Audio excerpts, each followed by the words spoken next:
Hello everyone, this is Sai Pranith from Tribly. Today I want to say about the topic in physics, and the topic is challenges for quantum computing with solid state devices. So let's start. Quantum computing with solids is the subtopic of the topic, and we have some information about that. And the information is science and technology could be revolutionized by quantum computers, but building up them from solid state devices will not be easy. Robert W. Keyes of IBM's research division outlines the challenges in scaling up the technology from lab experiments to the practical devices. So, in the past 5 to 10 years, technology increased a lot by quantum computers, but the thing is that building up from solid state devices will not be easy. That's not the easy thing. But one person named Robert, he is from IBM's research division. He challenges in scaping up means upgrading up the technology from lab experiments to the practical devices. And quantum processing is a fascinating new approach to computing that has attracted great attention in recent years.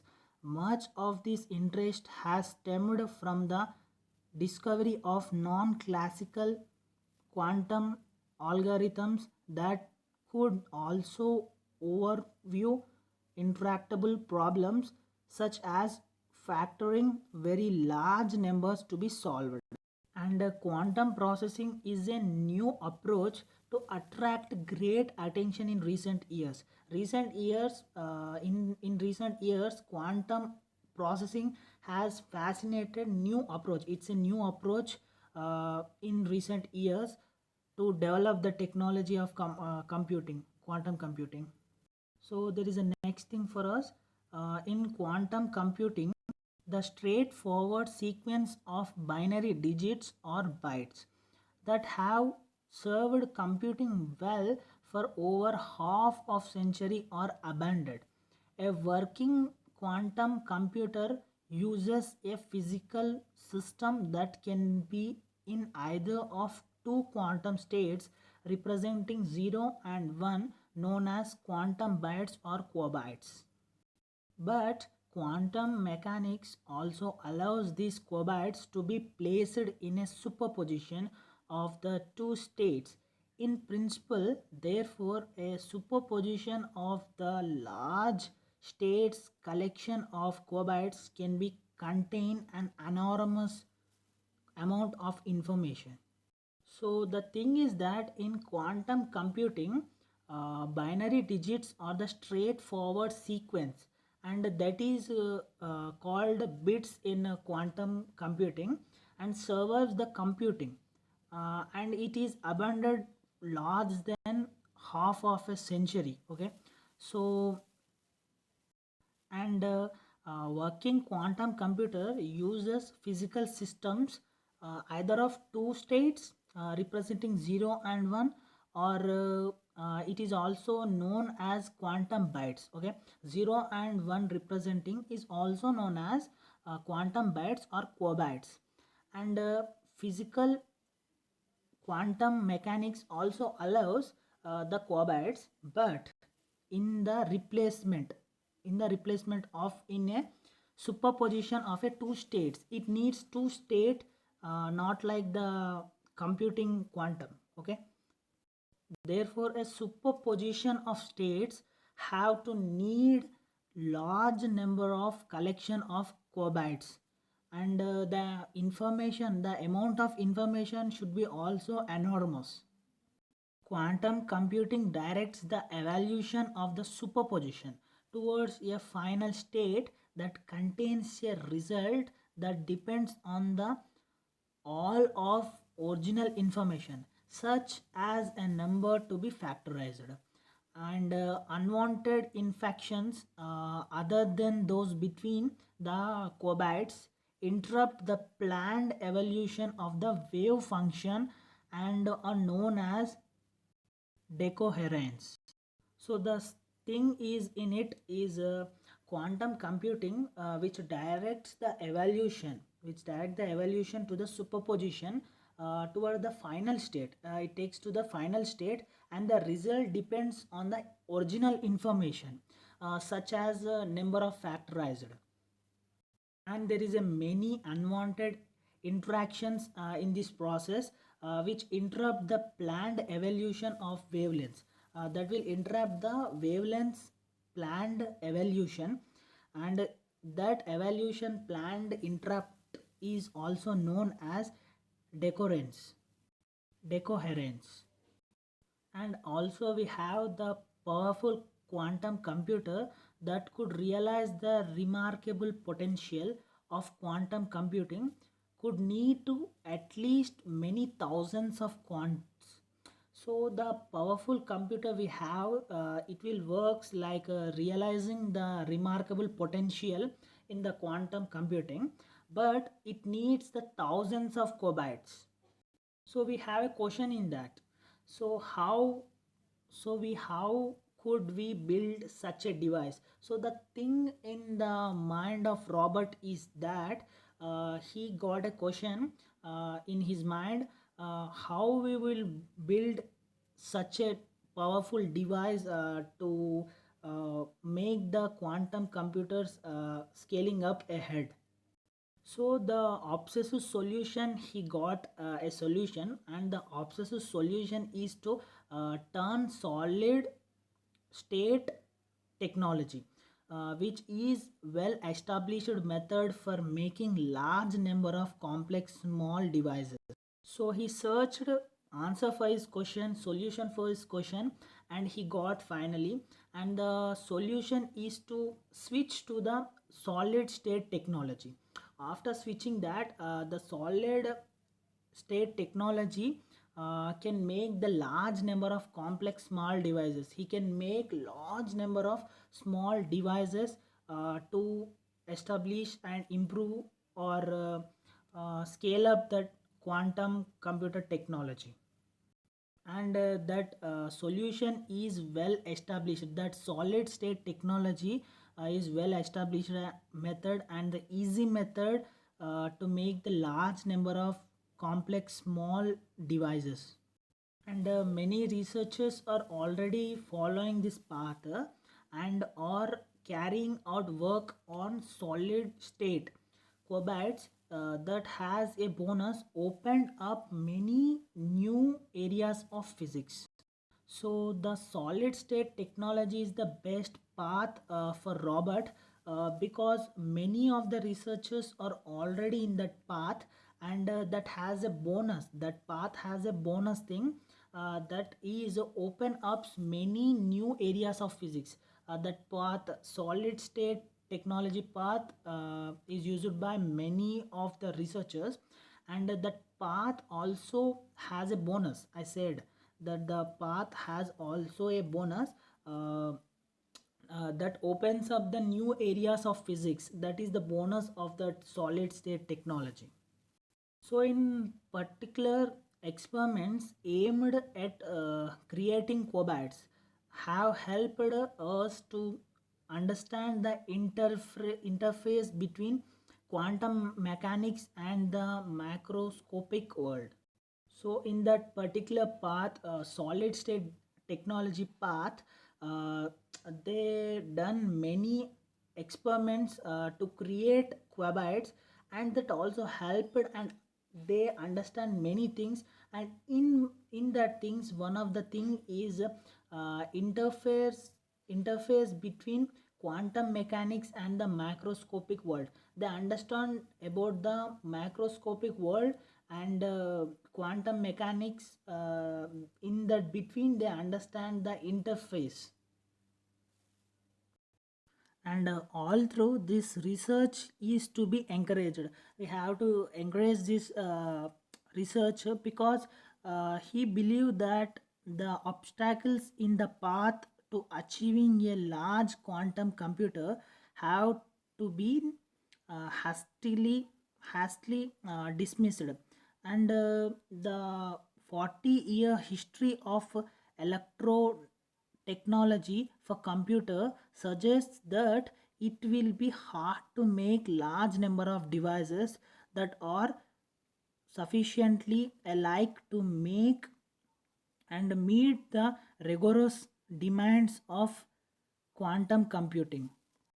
The path that researcher has selected, that path is achieving a large number of computer. So achieving that large number of quantum computer is hastily dismissed because that process, that path of achieving large quantum computer is dismissed because in the last 40 years of history of electronic technology, computers suggested that it is the hard thing to do. Okay, it is the very hard thing to do to create a large number of devices sufficiently. It has to match their quantum computing demands. Okay, the making of the large number of devices is very hard, but in that there is a thing, that large computer, quantum computer, has to match their demands, has to match their researcher demands quantum computing. So it's a very large and it's very impossible thing to do in the 40 years of history of electronic technology. And normally there is a nominal identical solid state qubits are likely to physical different. And while some physicists have recognized the difficulty of to making the large number of quantum computer, things that many other have not fully appreciated. So the many researchers are not also appreciated for this work of making large quantum computer of devices because it may limit or even prevent all together, even that prevent to all together, and a collection of qubits from making or working as a quantum computer. So it's a very difficult thing to do for them. So many of the researchers are said that it's physically different, and many of them said about the a thing of the difficulty to make that of their demands. Okay, so it's very difficult thing. So we have some more information about that. So in the previous information, we have seen about the quantum processing, uh, means the quantum computing of solids. And in this we see the challenges by the researchers challenged many times. So we see about the challenges in this topic. So let's start on the hardware side. Scalable quantum computers construction towards thousands and millions of qubits is still in active research, either in universities or industries. So the thing is that in the hardware side we have many thousands and millions of qubits. Okay, we have many qubits in active, they are in active in the research, either in universities or industries. So in the hardware side we have many active qubits, more than millions, but they are in the universities or in the industries. So we have to take that, and we have to take into them in the research of large number of quantum computing device.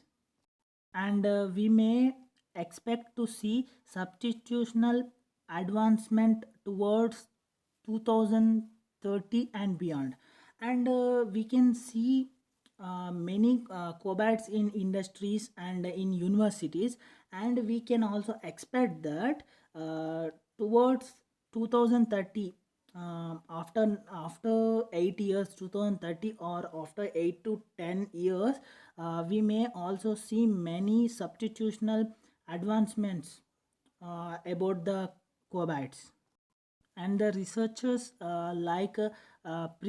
John Priscell professor, who is the American theoretical physicist physicist, and the Richard Feynman. He is also the professor of theoretical physics in the California industry. So the Professor Priskill and also the professor named Richard, these two are saying that we are in the early industrial era for quantum computing.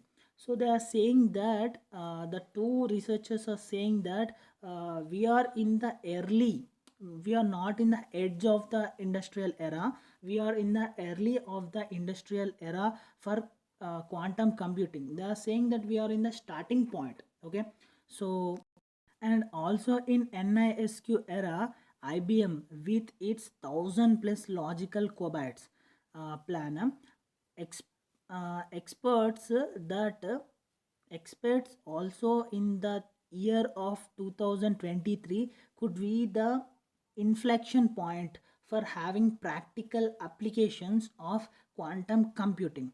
So in the company IBM, with 1000 logical qubits, they introduced the 1000 logical sorry, they have the 1000 plus logical qubits, and they expect that in 2023, that year would be the inflection point, that year would be the inflection point for having practical applications of quantum computing. They think that the 2023 year is an inflection point for practical applications of quantum computing.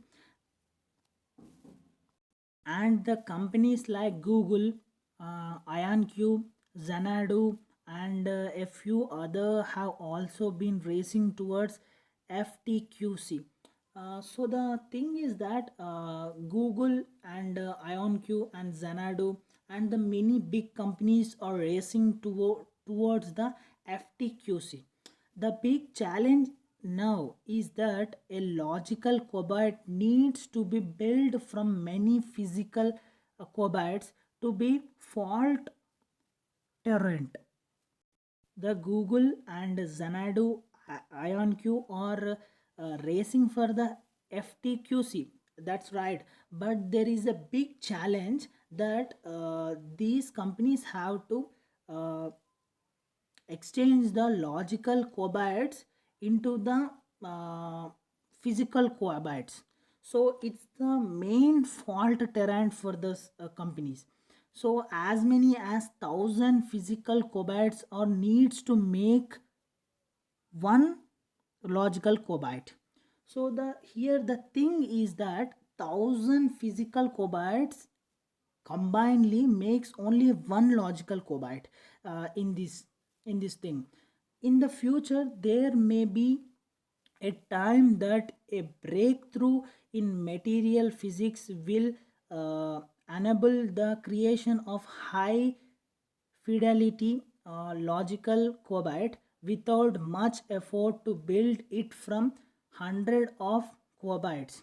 So they are thinking that companies and the researchers or everyone is thinking that in the future, after maybe 5 or 10 years or maybe more than that, beyond that, they are thinking that there would be a breakup in materials. Means the materials also develops and upgrades after some years or after some months.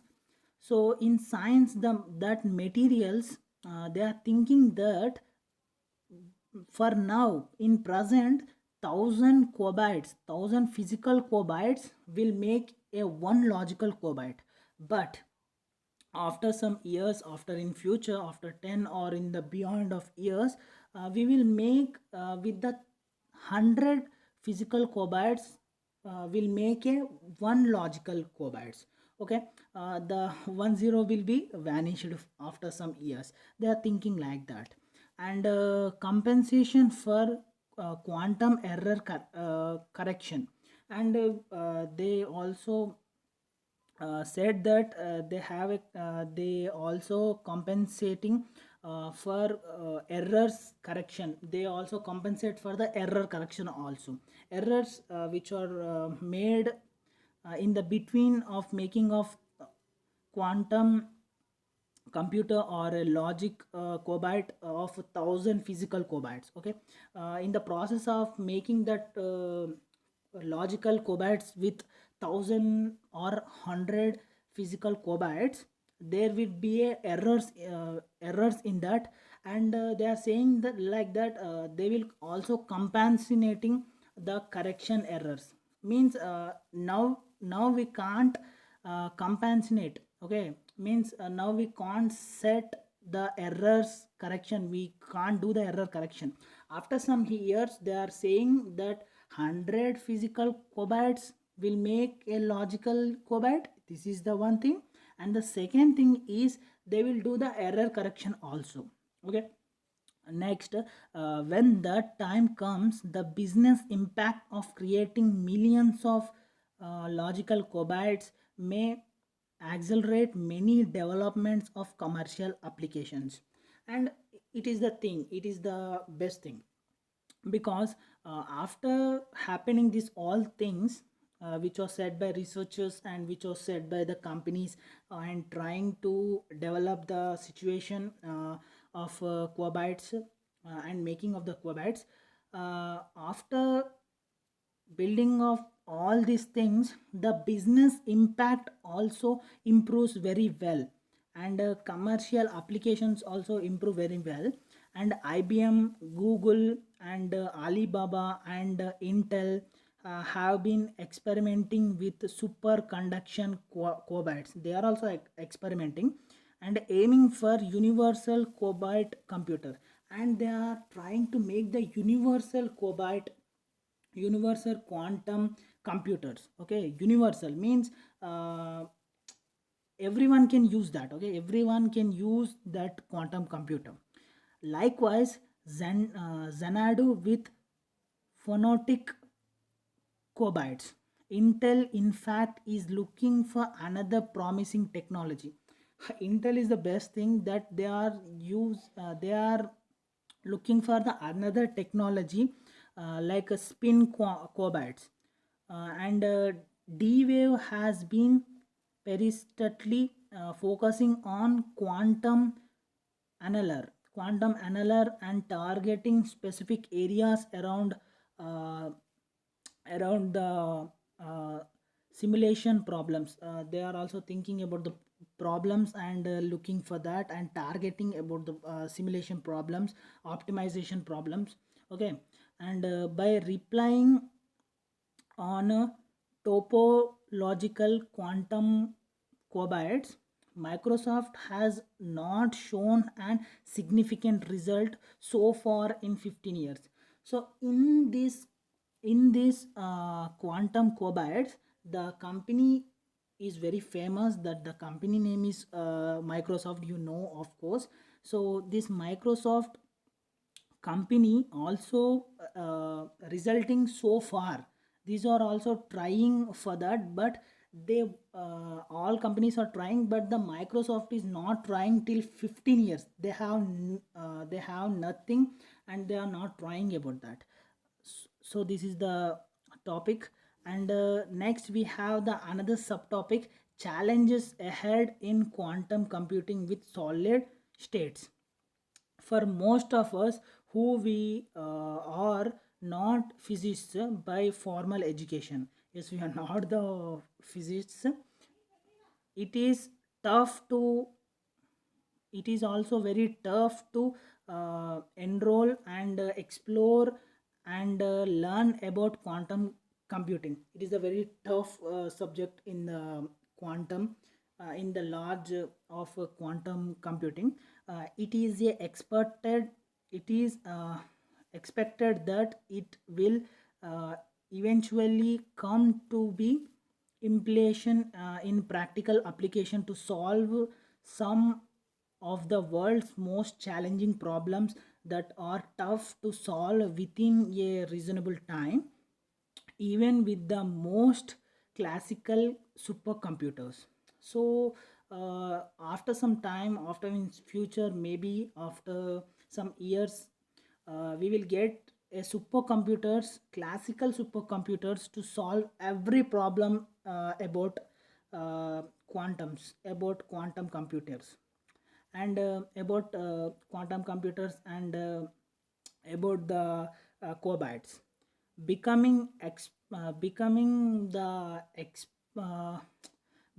the exposed to, and having an early hands on practical experience in emerging technologies such as quantum computing, or related new open source frameworks, would be invaluable in being relevant in the future. So this is the being relevant thing, and invaluable in the future, after some years or maybe beyond that. And in addition to understanding fundamental quantum computing concepts like superposition, and interference, and and elements, and mastering a few leading developing software frameworks, and software tools is also essential. Okay. So, for understanding the quantum computing, fundamental quantum computing, there are many concepts in that. There are some important and best topics, that are superposition, and interference, and mastering a few leading developing software frameworks. And the last thing is software tools is also essential. Okay, these are also essential for uh, learning about the quantum computing. And the fundamental means the basic things. If you want to learn the basic things, you have to learn this concept very well. So you can see the image, advance one. Quantum can be built on a chip, so the quantum can also build on a chip. And semiconductor quantum dots, you can see the first image, that is the semiconductor quantum dots. And you can see the second image, that is the semiconductor superconductor hybrids. Those are the hybrids of semiconductor and superconductor. And you can see the third image, superconducting circuits. This is the superconductor conducting circuits. You can see the third diagram. And there is a impurity in diamond or silicon. So these are the examples, a flat example for you. And also super quantum computers needs temperature above than 10K, above than 10K. You can see in the next picture. Yes, this is the one. Superconducting quantum computers, okay, those needs temperature above 10K, because they need to keep the qubits at a place. For keeping the qubits at a place, the superconducting quantum computers requires temperature of above 10K. Okay, they need the temperature of 10K. uh, why they need? Because they have to kept the qubits at a place. Okay. and the and the final conclusion of this topic. Okay. So the conclusion, the development of large scale quantum computers will require an unprecedented combination of precision and complexity. And extremely complex conventional information processors are only possible because digital logic is a device variation, and it is also torrent. Quantum logic is much less forgiving. Those realizing the dream of a large scale quantum computer will require that engineers overcome the quieting challenge of combining the precision of a atomic clock with the complexion of a modern microprocessors. So the conclusion is that the large scale quantum computers requires unprecedented combination. They require the unprecedented combinations and complexity. Of course they need complexity and precision, and they need a engineers. They also need engineers to overcome the problem of dotting challenge. For overcoming the dotting challenge they need the engineers, and they require many engineers to do that. Okay, and you can see this image for some reference, not the big one, but you can understand a small bit in this about the energies and about the classical view, and also about the mechanical quantum view. Okay, this is the topic I have explained in this video, and thank you for giving this opportunity. I am very pleasure and I am feel very glad, sorry, very glad. Thank you for giving this opportunity, and thank you very much.